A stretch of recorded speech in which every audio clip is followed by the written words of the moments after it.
Salut à tous, bienvenue pour cette 46e de l'émission Auto Hebdo. On est ravis de vous retrouver après un Grand Prix de Hongrie, ma foi, qui a été particulièrement sympathique et surtout riche en enseignements. Et pour en parler justement de ce Grand Prix de Hongrie, Mathieu Champenois est avec moi. Comment ça va, Mathieu ? Écoute, ça va, comme tu l'as dit, voilà, dernier Grand Prix pré-trêve. En l'occurrence, tout le monde parle de trêve. Alors nous, on n'y sera pas en trêve, hein, évidemment. Auto Hebdo reste sur le pont pour les prochaines échéances. Mais en tout cas, pour ce qui s'agit de la F1, c'est le cas. Et c'était un plutôt beau dernier Grand Prix, effectivement, stratégique, intéressant, dont on va parler tout juste maintenant. Ouais, il y a pas mal de choses à en dire clairement de ce Grand Prix. On salue Cyprien Juillard qui était présent au Hungaroring tout ce week-end. Vous pourrez lire dans Auto Hebdo dès 20h ce lundi soir, et bien justement tout ce qu'il a été récolté en Hongrie, puisque maintenant, vous l'avez bien compris, vous ne le voyez pas dans l'émission, il est en trêve estivale, Cyprien, et c'est bien normal. Écoutez, voilà, tout le monde était bien content. Il y en a certains qui étaient plus contents que d'autres d'ailleurs d'arriver sur cette trêve estivale. On va plutôt analyser ce Grand Prix de par, on va dire, deux prismes, les tops, les flops, les personnalités qui ont bien réussi, celles qui ont eu un petit peu plus de difficultés. Évidemment, le top principal qu'on ressort de ce week-end, c'est Lando Norris, très clairement. On aurait pu tenter de dire McLaren, mais bon, Oscar Piastri abandonne. Oscar Piastri a eu aussi un petit peu de mal avec ses pneus durs et avec Carlos Sainz surtout. Mais Lando Norris, pole position, la première depuis qu'il est devenu champion du monde de Formule 1. Victoire, la première depuis qu'il est devenu champion du monde de Formule 1. Comme quoi, c'est assez fabuleux. Et surtout, Mathieu, un week-end plein de Norris avec sa McLaren. Une McLaren qui était un petit peu aux fraises, à en croire lui-même, à Spa-Francorchamps, et qui ici est revenu largement dans le match en Hongrie. Ce qui est intéressant, c'est effectivement de voir que McLaren a réussi son pari. C'est-à-dire que quand ils ont quitté Spa-Francorchamps, ils constataient, comme toi et moi, que ça n'avait pas fonctionné comme ils le souhaitaient. Il y avait des prémices, de belles choses, mais surtout, il n'y avait pas d'évolution à ce moment-là, à l'instant T. Et lorsqu'ils font le débrief à Spa-Francorchamps, ils disent, voilà, en Hongrie, on attend quand même mieux parce que, même s'ils se veulent toujours prudents, McLaren, avec les évolutions, en début de saison, c'est vrai que ça n'avait pas marché comme ils le souhaitaient, mais ils arrivaient avec un package aérodynamique renouvelé avec 5 nouvelles pièces sur la voiture, et des pièces importantes, notamment les ailerons, des choses vraiment très importantes au niveau du châssis notamment. Donc même s'il ne s'agit pas du même Maccabi qu'Aston Martin, bien sûr, qui a totalement métamorphosé c'était plus évolution, là, sa voiture, McLaren est arrivé avec des évolutions, et on a vu que ça marchait, parce que même si Piastri, comme tu l'as dit, a abandonné, eh bien les deux étaient dans le rythme, ils étaient plutôt bien partis pour faire un et deux, ou en tout cas faire un double podium à minima. Et puis, ils ont réussi quand même l'exploit de faire en sorte que Mercedes, sur l'ensemble d'un week-end, ne domine aucune des séances. C'est notamment grâce au fait que Lando Norris, dès les EL3 et dès le vendredi soir, et puis surtout le samedi, s'est mis vraiment au diapason et a réussi à vraiment dominer l'intégralité des séances et finalement ne laisser que très peu de chance, si ce n'est aucune, à d'autres écuries qu'on voyait très dominatrices ce week-end. C'est le premier à ne pas piloter de Mercedes et à faire la pole position d'un Grand Prix cette année, Lando Norris, donc il faut quand même le souligner et dire que c'est quand même très fort ce qu'il a réalisé, le champion du monde en titre. Chez Mercedes, justement, il y en a un quand même qui repart de Hongrie. Alors lui, on disait, certains attendent la trêve estivale avec impatience. Lui, je sais pas trop où le situer, Kimi Antonelli. Est-ce qu'il est très content de partir en vacances avec 50 points d'avance sur Lewis Hamilton ? Est-ce qu'il aurait pas aimé que ça continue encore 5 ou 6 Grands Prix parce qu'il est quand même dans une sacrée dynamique sur un circuit où, voilà, Mercedes avait eu du mal ce week-end. Il faut qu'il y ait des Grands Prix où ce soit plus compliqué.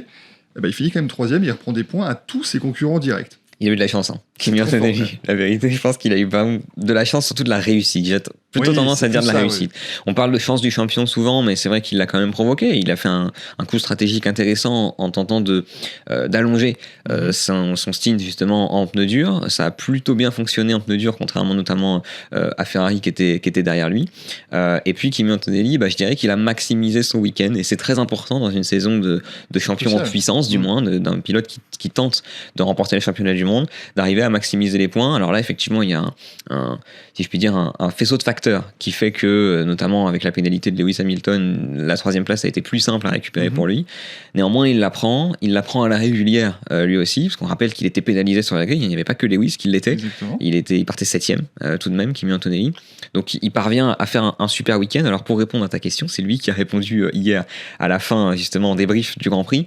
Il est content que ce soit la pause, parce qu'à mon avis, il en avait cruellement besoin en termes de rythme, d'énergie, de sollicitation et d'intensité de Grand Prix, surtout.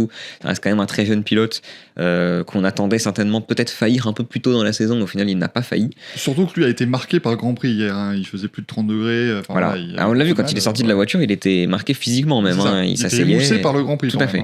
Et donc je pense que ce soit sur le plan mental, que ce soit sur le plan de la pression, que ce soit sur le plan de l'enjeu et surtout sur le plan physique, la pause arrive à point nommé pour tout le monde, mais surtout pour lui, parce que ça reste un très jeune pilote qui n'était pas prévu pour arriver aussi tôt, aussi loin. Donc on espère évidemment pour lui que ça continue en deuxième partie de saison, mais malgré la dynamique positive, il avait vraiment besoin d'un break. J'ai d'ailleurs cru, Kimi Antonelli, qu'il allait nous refaire le coup du Japon quand il était en tête de la course et qu'il a allongé son relais. Je me suis dit, de toute façon, une safety car va arriver dans quelques instants voilà. Qui arrive. Bon, finalement, ça ne s'est pas passé complètement comme ça. La virtual safety car l'a quand même aidé puisque Ferrari a essayé de faire s'arrêter ses deux pilotes, ça l'a monté en troisième place et puis derrière, il a quand même dû se défendre face à un Lewis Hamilton qui avait une voiture sur le papier quand même plus efficace, plus rapide. Donc, c'est là où je pense qu'effectivement, c'est très intéressant d'avoir un week-end comme ça pour Kimi Antonelli. C'est pas en fait, ce n'est pas sur ce week-end qu'on gagne un titre dans le sens où on est au-delà de la concurrence et au-dessus de tout le monde, mais c'est dans ce week-end-là qu'on le gagne parce qu'il faut maximiser, il faut avoir le meilleur, moins bon résultat possible. C'est toujours comme ça. C'est fou de considérer qu'il prend des points sur ce week-end, en fait. C'est ça, et c'était absolument pas prévu. Quand Hamilton manque de se qualifier en pole le samedi, on se dit, bon bah voilà, là il y a vraiment un moyen quand même de revenir dans le match et de pourquoi pas envisager arriver à 30-35 points avant la pause. Il repart de là avec 50 points de retard. George Russell, son équipier, on en parlera certainement tout à l'heure, il était complètement au fond du seau, malheureusement, après encore des soucis. Donc là, ouais, Antonelli, il a vraiment fait un break extrêmement intéressant avant le break estival, et donc ça, je pense que c'est l'un de ces grands prix qu'on regardera si jamais il devenait champion du monde un petit peu plus tard dans l'année. On va avoir grand hâte de voir sa réaction, parce qu'on en a vu des pilotes en avance s'effondrer. On pense à Oscar Piastri l'année dernière, donc on verra à quel point est-ce qu'il va être capable de continuer. Zandvoort avait été, je trouve, un point vraiment crucial l'année dernière, parce que c'était là où il avait pris la grande avance, mais c'était aussi là où il avait commencé à perdre ensuite des points. Bien sûr. Donc on verra ce que ça va donner pour Kimi. L'an dernier, justement, Oscar Piastri, il avait vu revenir, bon, certes, son équipe est Lando Norris, mais il avait vu revenir surtout un certain Max Verstappen, qui lui aussi, je pense, ne s'attendait pas à rattraper un petit peu des points, à terminer deuxième de ce Grand Prix. Zach Hadjar finit 6e pour Red Bull. Et alors, moi, je trouve que c'est une situation qui est extrêmement passionnante. On pourrait presque en faire 25 minutes de vidéo, Red Bull, parce que ils ont fait un très bon week-end. 2 et 6, avec leur package, c'est excellent. Ils ont pu remettre leur aileron Macarena qui a tenu, tout va bien. Quand on les écoute, ils sont contents. En même temps, ils sont pas contents parce que c'est pas ce qu'ils veulent, mais ils sont très contents de là où ils sont. Mais en même temps, c'est vraiment pas assez bon. C'est dur à lire. Il y a pas mal de sons de cloche différents. En fait, c'est dans ce que dit Laurent Mekies, que vous pouvez lire dans votre vidéo notamment, il est content de la remontée produite par toutes les personnes à Milton Keynes, mais il est mécontent de la qualité de la voiture qu'il a donnée ce week-end à Verstappen et à Hadjar. Donc c'est compliqué un peu de lire ce week-end de Red Bull. Si on lit entre les lignes ce que dit Laurent Mekies notamment, visiblement il y a eu une conversation profonde, cash, après Silverstone, après notamment la grosse déception de Max Verstappen, qui a amené à on va dire, une dynamique positive, indépendamment de tout ce qui est évolution, aérodynamique, etc. L'équipe fonctionne mieux depuis, ça on le voit. Ça fonctionne aussi en termes de résultats parce que Max, là aussi, il parle de maximiser des résultats. Lui, je pense qu'il est au bout de ce qu'il peut faire hier en Hongrie. Et puis du côté d'Isaac Hadjar, effectivement, c'est cette récurrence, 7 top 6 consécutifs. Ça y est, c'est maintenant un record. On parlait beaucoup du fait qu'il est égalé à Alain Prost parmi les pilotes français qui font ça. Là, il est seul en tête. Et donc, effectivement, je pense que ce que Red Bull et Laurent Mekies surtout met en avant, c'est le fait que l'objectif d'une équipe comme ça, avec les moyens mis en avant, etc., c'est évidemment de gagner, mais se resituer dans un contexte de nouveaux moteurs, de saison avec une dynamique complètement différente, et c'est vrai qu'au vu de là où ils en sont et de ce qu'ils arrivent à accomplir, on va dire, à ce moment-là de l'année, c'est très fort et il faut le féliciter parce que je pense pas que Max aurait pu gagner hier et je pense pas que sur les derniers Grands Prix, ils auraient pu faire mieux que ça. Aller chercher Mercedes, aller chercher Ferrari, ça me semblait absolument impossible. Donc non, bravo à eux, encore une fois. C'est le problème pour toutes les autres équipes, en fait. C'est que Red Bull continue, et il faisait pareil l'an dernier, c'est-à-dire que le duo Red Bull-Max Verstappen va chercher le maximum de points possible à chaque fois. Et quand on a une équipe, au hasard, Mercedes, qui laisse traîner des points un peu par-ci par-là, bon, l'avantage, c'est qu'on a déjà fait 11 Grands Prix, il doit en rester 12 ou 13. 11, 12 ou 13, on verra comment ça va se faire en fin de saison. Mais la théorie voudrait que Max Verstappen ne joue pas le titre cette année. Non. En tout cas, la dynamique ne le veut pas complètement. Mais on n'est pas à l'abri. S'ils continuent sur le rythme de développement qu'ils ont depuis le début de l'année, où ils étaient à plus d'une seconde en Australie, là ils reviennent à 3 ou 4 dixièmes. Bon, je vais être honnête, j'y crois pas. Moi non plus, mais... J'y crois pas, surtout que hier, Laurent Mekies commence à parler de 2027, en disant qu'il va falloir qu'on commence à décider du moment où on va aller vers l'année prochaine. Je pense que quand tu commences à avoir ce discours-là, c'est que tu constates qu'effectivement, à court terme, il ne va pas y avoir de résultats. Et c'est la première équipe vraiment du pack, on va dire du haut du pack, qui commence vraiment à parler clairement de l'année prochaine. Donc je pense qu'il va y avoir une réflexion qui va être menée par rapport à ça. En revanche, je serais une équipe du top team aujourd'hui, je commencerai à... Quelque part, c'est un peu comme une stratégie de course, en fait. En disant, si c'est les premiers à dire on s'occupe de l'année prochaine, qui va être le deuxième? Tu vois ce que je veux dire? À quel moment est-ce qu'une écurie va prendre le risque d'aller au bout de cette année? Et pour moi, la situation la plus compliquée aujourd'hui par rapport à ça, c'est celle de Ferrari. À quel point est-ce qu'ils doivent pousser cette année pour aller essayer de chercher Mercedes, sachant que Mercedes, s'ils continuent pas de pousser, ils vont être tout seuls. Et à quel point est-ce qu'ils commencent à réfléchir l'année prochaine? On va redescendre un petit peu dans la hiérarchie de ce Grand Prix de Hongrie, mon cher Mathieu. Saluer quand même encore une fois ce que fait Racing Bulls. Oui. J'allais dire depuis le début de saison, surtout depuis 4-5 Grands Prix où vraiment ils se sont emparés de la tête de ce milieu de peloton. Et puis Audi aussi, parce que finalement, j'ai l'impression que ces dernières courses, il n'y a pas de Racing Bulls sans Audi. Les deux équipes se battent entre elles, et hier, eh bien, on en a encore eu la preuve avec les deux Racing Bulls qui ont entouré l'Audi de Nico Hülkenberg, qui marque enfin ses premiers points de l'année. L'anomalie, on va dire, est assez corrigée, parce que quand Bortoleto en a mis 10, lui il en avait mis 0, c'était quand même assez étonnant. Mais là, on a un vrai travail de développement et de fond qui est mené par ces deux équipes. Je suis plus impressionné par Racing Bulls parce que ça fait plus longtemps. Et effectivement, on sent que c'est très linéaire. Ça amène à il y a un vrai travail de cohérence où on sent que chaque chose qu'ils font, chaque chose qu'ils introduisent. À Spa, par exemple, ils ont introduit un gros package aéro sur la voiture de Limblad qui a eu une sacrée avance sur Lawson. Donc tout de suite, ça a marché.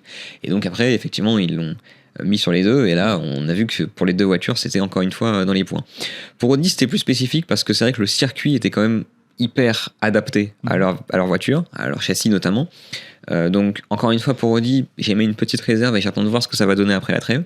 Après Bortoleto fait des points à Spa, donc il fait des points à Spa. Elle est de plus en plus polyvalente cette voiture. Mais c'est vrai que j'avais grand espoir qu'Audi marche très bien en début de saison, et je suis moins surpris au vu notamment de l'équipe qu'ils ont et des personnalités qui animent cette équipe. Voilà. Du côté de Racing Bulls, oui, c'est un peu plus surprenant, non pas qu'ils soient moins compétents sur le papier, mais on s'attendait pas à ce qu'ils soient aussi haut aussi souvent. C'est vrai que c'est souvent un épiphénomène de la part de Racing Bulls là. C'est souvent Pierre Gasly qui en parle. Racing Bulls a clairement damé le pion de beaucoup d'équipes qui étaient prétendantes au meilleur des autres. Et alors là, pour moi, Racing Bulls, presque meilleur des autres, pour moi, c'est un peu insultant pour une équipe comme Racing Bulls. Ils sont dans un espèce de no man's land entre un top team aujourd'hui et une équipe du midfield. Ah, je n'irai pas jusque-là. Je pense quand même. En fait, tu as quand même ce top 4 qui est largement au-dessus. Ça, c'est clair. On se croirait revenu en 2019, c'est assez terrible. Et quand même, Racing Bulls, en fait, le truc, c'est que je les considérais dans un no man's land si, même en faisant un week-end vraiment mauvais, ils finissaient 9 et 10 facile. Là, il y a les Audi qui sont quand même très proches. Les Alpines restent pas très loin. On reparlera d'Alpine plus tard, mais elles sont quand même pas non plus complètement à la ramasse. C'est plus qui est Williams, etc., qui a plus de difficultés. Aston Martin revient aussi, parce que ça, on va en parler très très rapidement, mais quand même, ils ont introduit ce nouveau package, et ça y est, voilà, la voiture maintenant est enfin compétitive, en tout cas plutôt compétitive. Alonso s'est qualifié en Q2 pour la première fois, Honda va amener son nouveau moteur à Zandvoort, et c'est Pierre Gasly qui en parlait. On lui a posé la question de dire, mais quand tu vois à quel point Aston Martin est revenu ce week-end, le moteur Honda qu'ils vont amener, non, mais j'ai pas envie de... Non, je vais pas y réfléchir, là.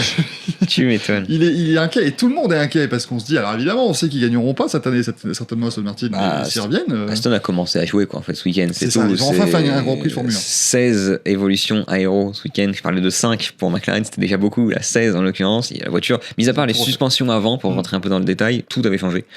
Le moteur va changer encore, il va y avoir encore une batterie d'évolution à Zandvoort, il va y en avoir encore une à Monza. Et en fait, l'objectif sous-jacent, il est simple. Être dans le top 10 de manière régulière avant la fin de la saison. Voilà. Et au vu du step énorme qu'ils ont fait là, ils étaient censés gagner 2 secondes. On s'en amusait même entre nous, on va dire la vérité, à dire bon, peut-être qu'ils vont être devant Cadillac. Allez, au final, ils terminent 13 et 14. C'est même presque au-dessus des espérances qu'ils avaient en début de week-end. Attention, parce que si tout est aussi cohérent chez Aston Martin, ça peut commencer à marquer. Juan Pablo Montoya, sur F1 TV, disait que, attention à Aston Martin pour la fin de saison, lui, il pense qu'ils vont marquer beaucoup de points. Et franchement, il s'attend à ce que ce soit très très fort. Et c'est vrai que, imaginons, c'est tout bête, mais s'ils reviennent encore plus sur les prochains Grands Prix, ils se mettent clairement au-dessus du milieu de peloton, on va dire, si eux arrivent à se mettre, parce que c'est eux qui sont un peu la clé d'une certaine manière. On sent qu'il y a un potentiel de développement. Si eux arrivent à se mettre dans ce no man's land, ça fait minimum 3 points tous les week-ends, entre guillemets.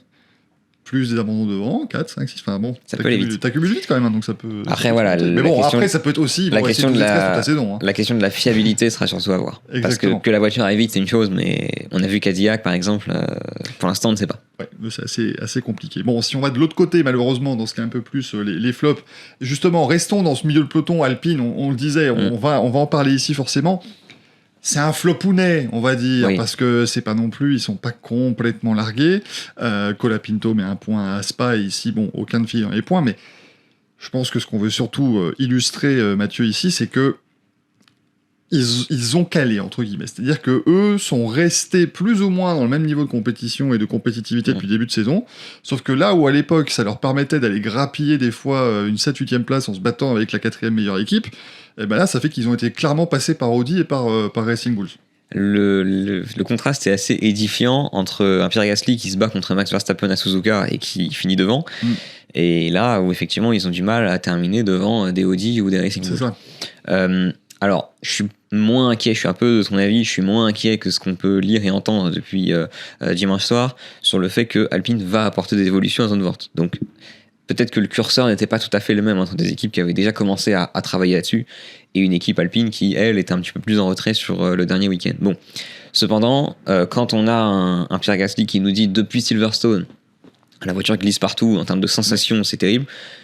Indépendamment de la hiérarchie, ça fait peur quand même. Donc c'est vrai que j'espère que Alpine va avoir les armes pour remonter et pour vraiment faire fonctionner ces nouvelles évolutions, parce que c'est assez dommageable de voir qu'il jouait de la 6e place et que Pierre Gasly retrouvait le sourire en début de saison et qu'en fait on revient inexorablement et surtout très doucement et tranquillement, sans faire de bruit, vers une situation comparable à celle d'années précédentes connue chez Alpine, à savoir un espèce de ventre mou qui marque pas de points et qui est pas suffisamment satisfaisant pour se réjouir de quoi que ce soit. Ça c'est ce que j'aime bien quand même de cette saison 2026, c'est que comme tout le monde apporte des évolutions à un rythme différent, le peloton n'arrête pas de changer. Et ça, c'est quand même assez intéressant.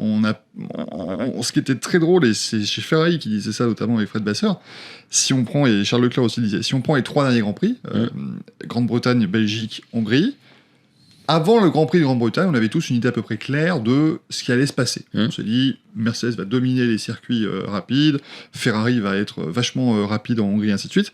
La réalité a été totalement l'inverse. C'est-à-dire que rien de ce qu'on avait pu prévoir et prédire s'est finalement passé. Et je trouve que ça, c'est chouette. C'est le genre de choses qu'il faut en Formule 1 aussi. C'est pas pratique pour nous, mais c'est intéressant. Voilà. Nous, effectivement, je peux concevoir vos commentaires outrés sur YouTube et sur le site internet en disant attendez, vous êtes vraiment des spécialistes. Je comprends, mais c'est fun à regarder quand même. La vérité, c'est que les échos qu'on a, peu importe d'où ils viennent, on a des échos qui ne sont pas forcément ceux qui se réalisent le dimanche. Et le fait est que des fois, les équipes peuvent être très confiantes avant un week-end et ne réalisent pas forcément le week-end espéré. D'autres qui sont moins confiantes et qui finalement marquent beaucoup. À quel point est-ce que c'est de l'intox aussi, ça, évidemment, ce sera à débattre à la fin de l'année. Mais je pense qu'il y a certaines équipes qui, concrètement, ne s'attendaient pas à marquer autant de points, par exemple, ce week-end en Hongrie. Mais justement, à l'inverse, Ferrari, justement, c'est ceux qu'on venait d'évoquer et qu'on va évoquer maintenant. On les voyait dominer la Hongrie avec un châssis qui est vanté, dont les mérites sont vantés par pas mal de monde dans le paddock depuis le début, en disant vraiment c'est un excellent châssis. Force est de constater qu'il n'y en a pas un seul qui a terminé sur le podium. Lewis Hamilton qui a encore pris une pénalité le samedi en qualification pour avoir gêné Piastri, une pénalité le dimanche pour avoir été trop vite dans la voie des stands, Charles Leclerc qui partait en première ligne et qui a perdu pied dès le départ du Grand Prix. On attendait forcément mieux de la Scuderia.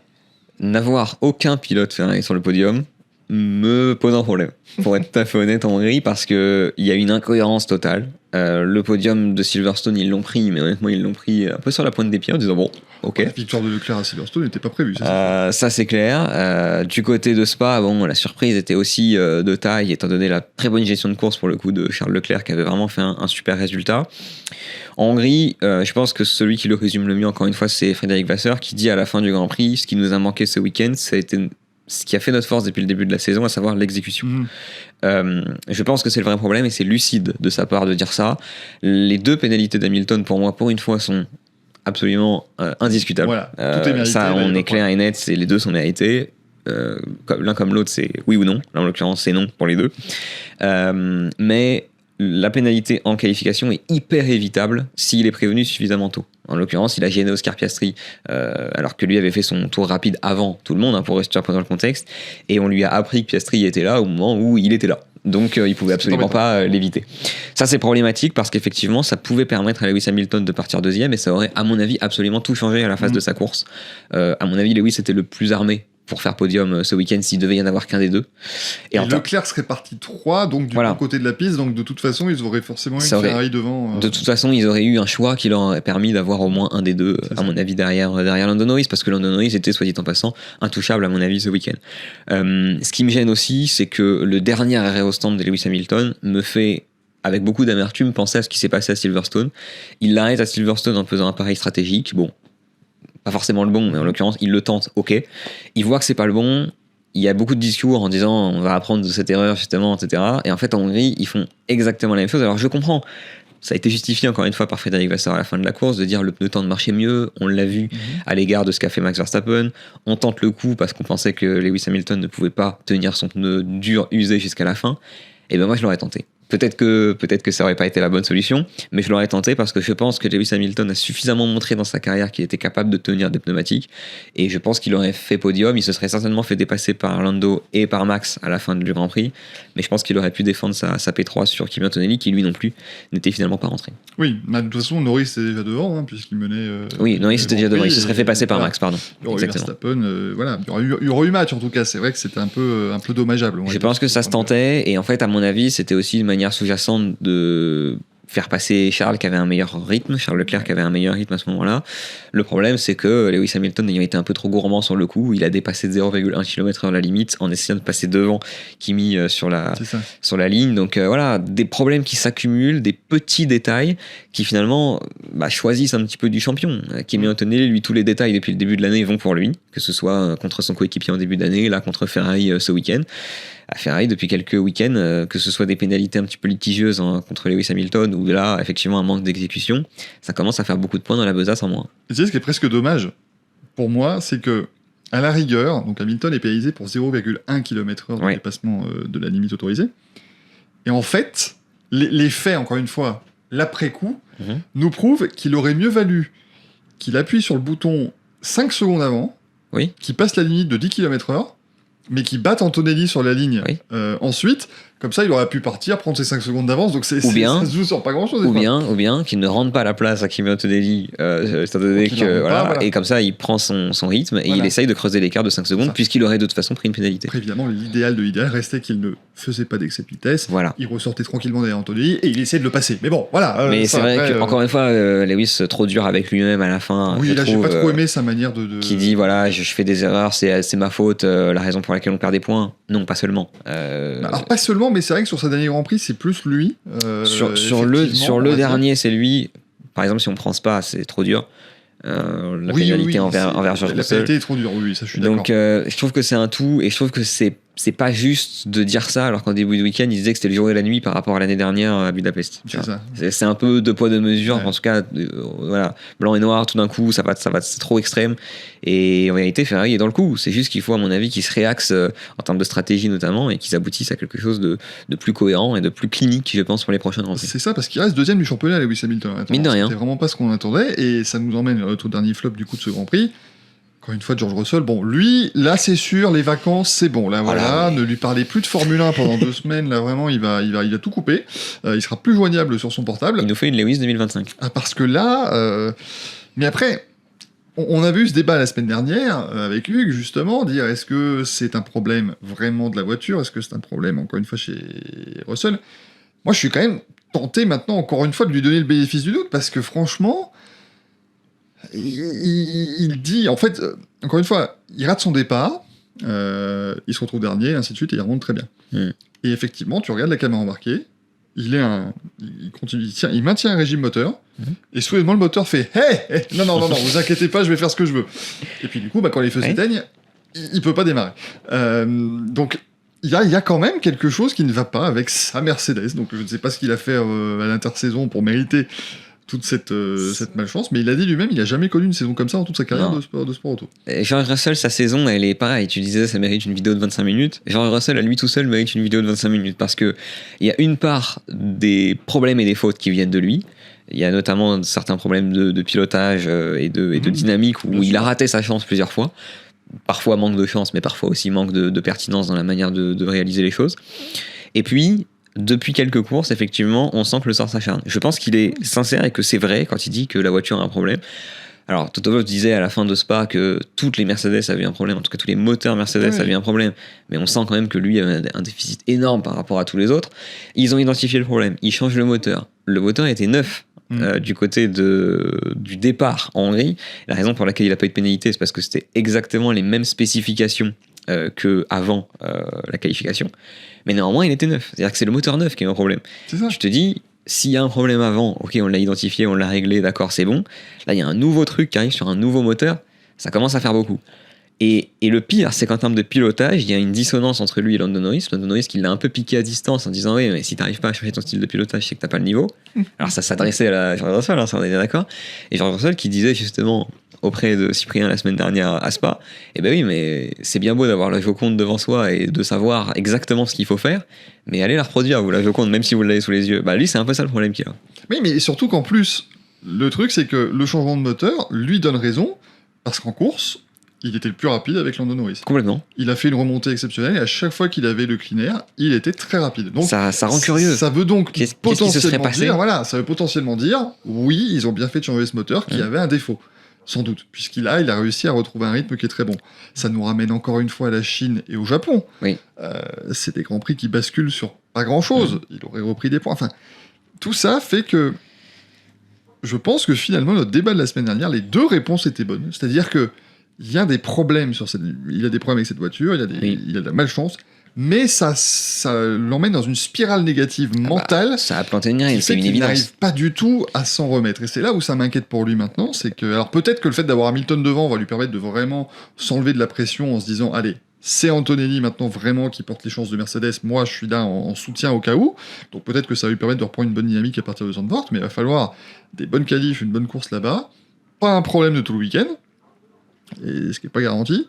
Mais bon, c'est arrivé à Hülkenberg ce week-end, donc ça peut arriver à George Russell aux Pays-Bas, mais là, ça va être quand même encore une fois assez complexe, hein, je pense, pour Russell. La saison de Russell me rappelle la saison d'Hamilton l'année dernière. C'est un enchaînement de malchance, certes, mais cumulé à un pilote qui est complètement démotivé et qui n'attend que la saison prochaine pour rebondir. On verra donc d'ici 3 semaines, eh bien, est-ce qu'il va pouvoir commencer à rebondir sur Russell? Est-ce que Kimi Antonelli va rester aux avant-postes? Est-ce que McLaren va revenir encore plus comme il faut? Est-ce que Ferrari va pouvoir jouer le titre? Enfin bref, il y a plein de bonnes choses qu'on va pouvoir vous raconter du côté de Zandvoort. Mais d'ici là, dans Auto Hebdo, on va vous raconter quand même tout ce qui s'est passé dans cette première partie de la saison, bien sûr. Déjà, tout ce qui s'est passé sur le Grand Prix de Hongrie, c'est à retrouver dans Auto Hebdo de la semaine à partir de 20h en version numérique et à partir de mercredi en kiosque. Nous, on se retrouvera lundi prochain pour une nouvelle émission. Et puis d'ici là, évidemment, bonne trêve estivale aux personnalités de la Formule 1. Et puis évidemment, on se verra pour d'autres sujets parce qu'il n'y a pas que la Formule 1 dans la vie. On parlera évidemment du bilan de mi-saison et puis on traitera évidemment tout le reste sur les réseaux sociaux et ici même sur cette chaîne YouTube. Exactement, à commencer par le rallye de Finlande ce week-end, bien sûr. Merci Mathieu d'avoir été là. Merci à toi. Et merci à vous. À la prochaine. Ciao.